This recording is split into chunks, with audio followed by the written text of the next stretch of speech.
In the beginning, there was the Shadow Dragon, the Falchion Sword, and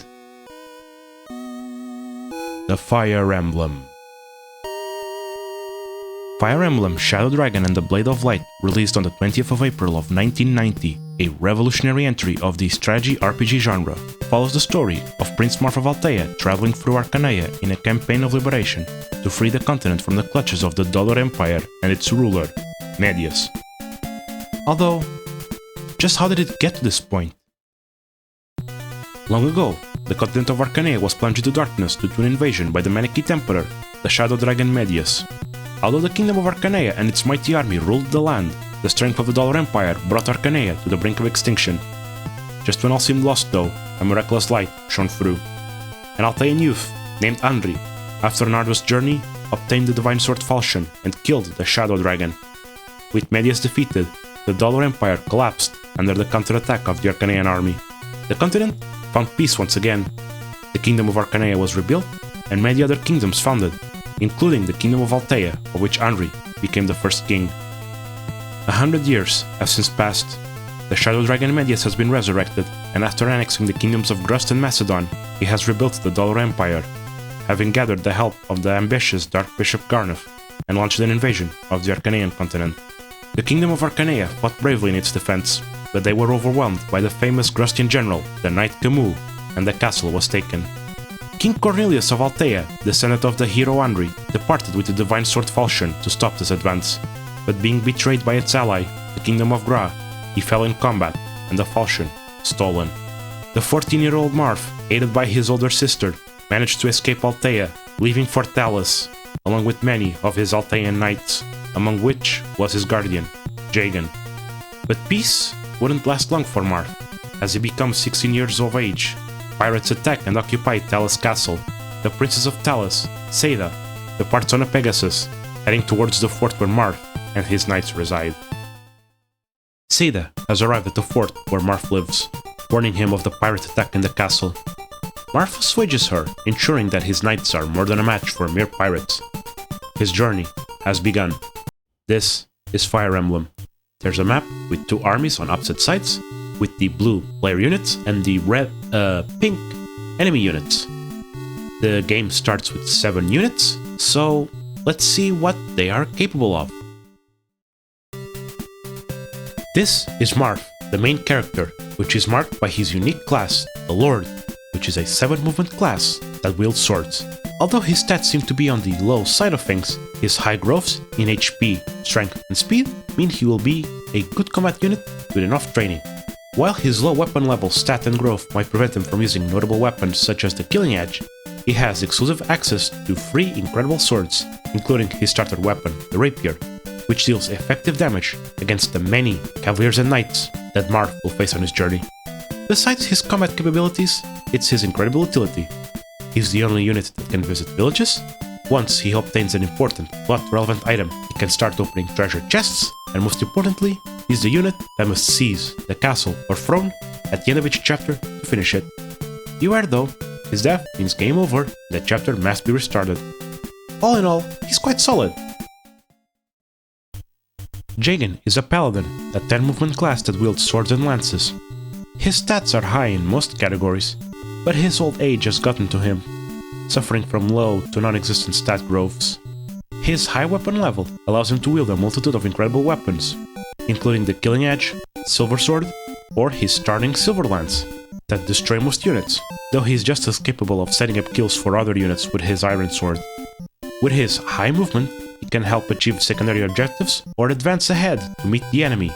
His lack of growth might seem like a big downside, but he can serve well with his base stats well into the mid-game, or even more with some stat booster investment. He's pretty good. Kain is a Cavalier, a 9-movement class that wields swords and lances. His stats are decent for the most part, but his standout feature is his growths, especially in HP, weapon level, and speed. His weapon level is high enough to use effective weapons, but needs a few level ups for the generic big hitter weapons, like the Silvers. Much like Jagan, his high movement will help you with secondary objectives. He's good for the most part, and a good candidate to promote to Paladin. Abel is a cavalier, and very similar to Cain. His stats are just as decent, with growths just as good. His standout differences are perhaps his lower HP growth, so he doesn't turn out as bulky as Cain, but his higher weapon level stat and growth means he gets easier access to silver weapons. He's just another good high movement unit, and another candidate to promote to Paladin. Throught is a knight, a 5 movement class that wields swords and lances. He has got an incredible defense stat, making him incredibly resistant to damage, but his low movement usually relegates him as a static wall to hold against enemy forward positions, of which there's quite a few in this game, but it's not nearly universal. His growths also aren't amazing, especially his weapon level growth making him unable to use the most powerful weapons his class could offer. He will be a solid wall in the early game, but tends to not contribute much on later chapters. Gordon is an archer, a 5 movement class that wields bows. His stats are low, and so are his growths, except in weapon level, which is good enough. His usage of bows means he can deal damage without worrying about counterattacks, but in turn, he cannot contribute very well on enemy phase. His promotion to sniper does grant him an incredible power spike, although the effort required to put Gordon in such a position is immense. He will be useful in the early game, but tends to be benched later in favor of better bow units. Seda is a Pegasus Knight, an 8 movement class that uses swords and lances. She has an amazing speed stat and a massive growth in it as well, making her very likely to max it out during the game. Her weapon level is also great, allowing her to use silver lances at base, and is only 1 point away from using silver swords. On the other hand, her strength is paltry, and doesn't grow much. Her greatest asset though is her flying movement, allowing her to cross gaps other units can't, such as water, outdoor walls, mountains, although this comes at the cost of being unable to use terrain avoid modifiers. As if that wasn't enough, if she promotes to Draconite, she will get a big boost in strength and even more movement, although this promotion is usually a late one. She has amazing attributes, and is a welcome addition to any map. The player army starts on the east side of the map, where there's a village, an armory surrounded by forest, and 3 houses. Houses can be visited by any unit, and they provide the player with information of varying quality.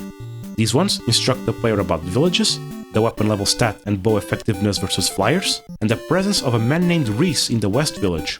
The east village awaits Marth, granting him 10,000 gold for his visit, after which they'll lock their gates. The armory to the north sells weapons, most notably the javelin, a ranged option for lance wielders. With the 5th defeated, I move the army westward. Jagan weakens units for the Cavaliers and Seda, so they can accumulate experience. I take care of the enemy hunter, as his bow will deal effective damage against Seda. Once I arrive in the middle of the map, the northern pirates have crossed the sea to land above my position. I mount a defense, and once I'm done with them, I make my approach to the west side. The west side of the map features 2 houses, which instruct the player about forts, and the port town of Galder, which has been overrun by the pirates, led by Gomer. Meanwhile, if you visit the village, you can recruit the priest Reese. Reese is a curate, a 5 movement class that wields staves. His stats for the most part are irrelevant, as curates have no need for strength and skill, although the most important stat, weapon level, is very low, and has a low growth as well. This means that the best staff that Reese will ever use is Recover, which is a full heal, but he will be unable to use Physic for ranged healing, or utility staffs, like Ward and Ward. The method which curates earn experience is also very obtuse, requiring them to survive combat, even though they are unable of actually doing any damage. He's an okay healer in the early game, but later staff users have better access to more important staffs, so he's usually benched. Moving on to the boss, occupying the castle is Gazak, a level 5 pirate wielding a steel axe, giving him somewhat inaccurate but strong attacks, although he has no answer to ranged attacks. His positioning on the castle tile also gives him a big avoid boost. As such, I lead the charge with Jagan's Silver Lance, which can defeat Gazak in 1 round, but he misses 1 attack, so I finish him off by throwing javelins with Abel. Afterwards, he drops a Vulnerary, which is a 5-use healing item that heals 10 HP. Vulneraries are a bit of a commodity in the early game, only becoming more readily available later on. With Gazak defeated, Marth seizes the castle, liberating the King of Talis. The king promises the support of his troops in Marth's journey to the continent, and warns him that many people would be willing to join his cause, whether they're on villages, they're prisoners, or even reluctant enemies. And so, Marth sails to the mainland.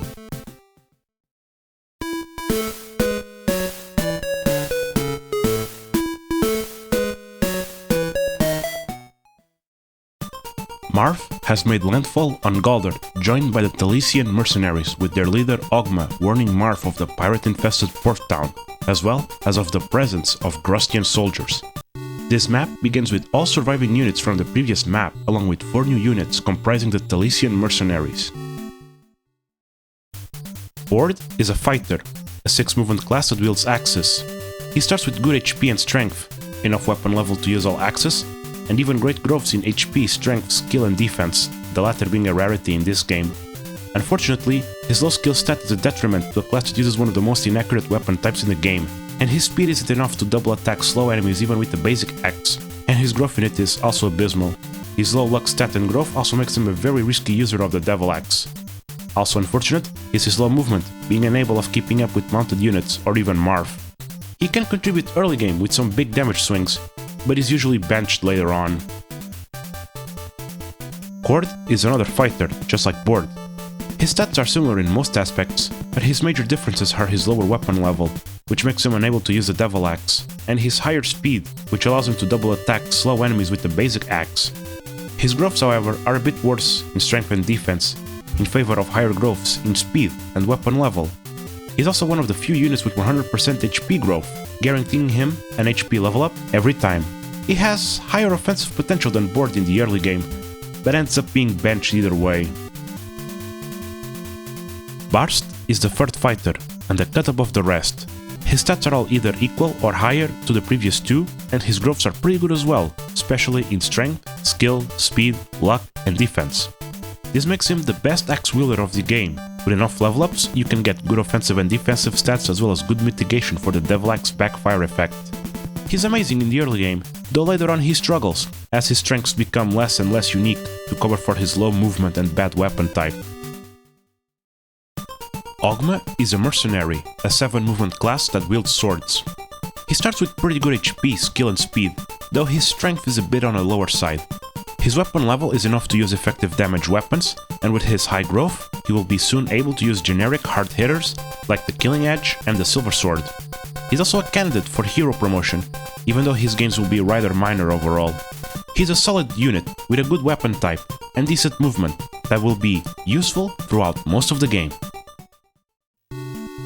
The player army starts this map on the east side with a sizable pirate force right up north. A defense must be mounted fast to weather the pirates. A house nearby tells of a pirate named Darros who wishes to speak with the prince. He is present among the northern force and will move towards Marth to switch sides, wanting to leave behind the pirate's life. Darros is a pirate, a 6 movement class that wields axes. He starts with rather low stats overall, not having enough speed to double with the basic axe, low skill on an inaccurate weapon type with a non-existent growth in it. The only good things he's got are high HP, weapon level enough for the devil axe, high growths in HP, strength and defense, and even water walking, but it's difficult to make any use of him. Also, his starting luck is indeterminate and randomized with each playthrough, a characteristic shared with enemy recruitment units. Despite having a unique feature, he's not going to contribute much outside of the early game, so he's usually benched. With the defense ready, I also make moves to intercept the enemy force coming from the west. The cavaliers that accompany these pirates are particularly weak to Marth's rapier, and he will run round them with ease. Near the center of the map, there's a house that tells of the curate experience gaining method of combat survival. With the western force defeated, I make the move towards the west. On the west side are various buildings. A house explains the effectiveness of hammers versus knights, an armory that includes many axes among its selection of weapons, and nearby it, a convoy, which stores items for a minor gold cost with free retrievals. To the north, there's a village that will grant 5,000 gold to help with rescue efforts for the priestess Lena, who has gone missing in the Ghoul's Teeth Mountains. Nearby, one of the 2 enemy hunters is Castor, who, when attacking you, laments his situation. He can be recruited with Seda. Castor is a hunter, a 6 movement class that wields bows. He starts with good HP, decent strength and speed, and enough weapon level to use the silver bow. He has good growths in HP and strength, but low growth in weapon level means he has difficulty getting enough for the strongest bow in the game. His better movement and stats compared to Gordon make him an easier bow unit to use, but he lacks the payout of his promotion gains, or even the benefits of later bow units, so usually only contributes in the early game. On the castle sits the boss, Gomer, a level 7 pirate with a hand axe, which allows him to attack and retaliate at range. Though it's weaker and more inaccurate than the steel axe, so I found him to be somewhat less threatening than the previous boss. I charge with Jagan's Silverlance, who gets a lucky critical, finishing him immediately, and he drops the steel sword. It's stronger but heavier and more inaccurate than the iron sword, so I like to give him to low strength, high speed and skill units, like Seda or Ogma, though most sword users are fine with it. With the port town of Galder liberated from the pirates, a villager warns Marth that in order to reach Aurelis, he must cross a mountain range known as the Ghoul's Teeth, where the Soothsire Bandits reside, who have in their employ a skilled swordsman named Navarre. Marth journeys further west.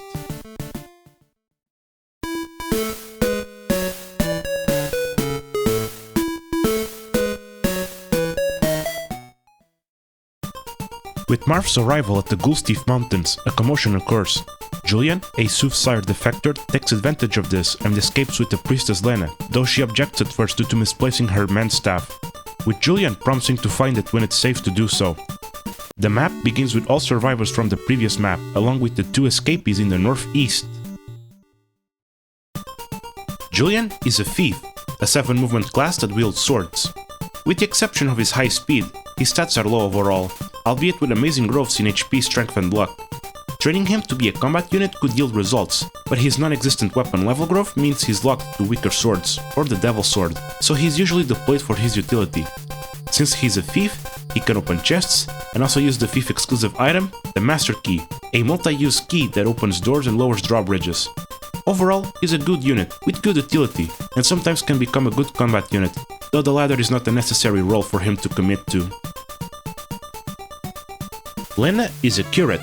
Much like Reese, her stats aren't really amazing, or even relevant, though her higher weapon level stat allows her to use many staffs that Reese would have no chance of using, like Physic, and her starting staff, Warp, which teleports adjacent units to any square of the map their class could walk over to.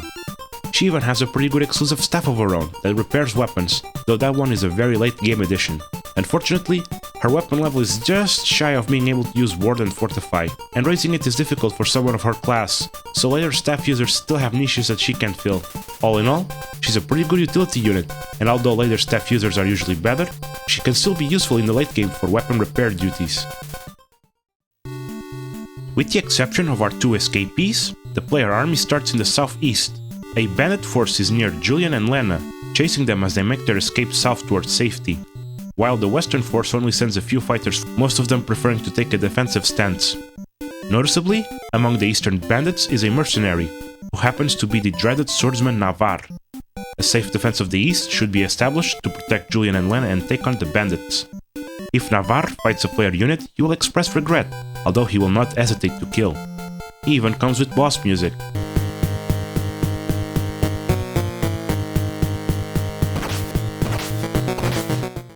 Despite this, he can actually be recruited with Seda.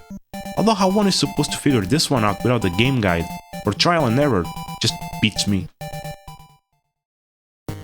Navarre is a mercenary. He starts with lower overall stats than Ogma, though he does have some advantages. A higher level for a potentially faster promotion, higher weapon level that allows him to use his starting Killing Edge, and later on Silver Swords, and higher growths overall. He's a good unit, who serves much the same role as Ogma, but using both throughout the playthrough isn't a bad idea. As I prepare to intercept Navarre's group, I move the rest of the army towards the west. Along the way, I visit 3 houses. One teaches about the high skill of mercenaries, who can deal more critical hits because of it, another talks about the stat differences between archers and hunters, and the last one talks about the contribution of the skill and speed stats. There's also a village with a devil axe, the most powerful axe of the game, which comes with the downside of occasionally hurting the user. Higher luck mitigates the chance of this occurring. The bandit's base at the west is a very defensible position. The north path is long and has patches of woodland that will slow my units, while the south side only has a single, passable 1-tile wide gap covered by a fort. I must approach carefully. The steel axe fighter next to the castle will drop a vulnerary when he's defeated. Also located north of the castle is a convoy and an armory, which sells the same weapons as the last map. Once I defeat most of the bandits, I deal with the boss, Hyman, a level 8 fighter with a hand axe. Not much different from the previous boss, his only difference is a single point of speed, which is actually enough to stop him from being doubled by Jagan's Silverlands. I lead the charge with Jagan and follow up with my sword units at melee range, ending him. He drops the Mend Staff, which I ferry over to Lena. Mend is a stronger staff than Heal, healing for 20 HP instead of 10, and its low weapon level requirement means it can be used even by Riss. With the bandits defeated, Marth's aide, Melidus, finds 15,000 gold in the vaults and warns Marth that Aurelis is just in sight. Marth's journey continues in the north. The vast plains of Aurelis are nearby, and so are many future allies, struggling against the occupation forces of the Kingdom of Macedon. Meeting with his allies will greatly shape Marth's destiny and his role in the world. Thank you for watching, and I'll see you next time in the liberation of Aurelis.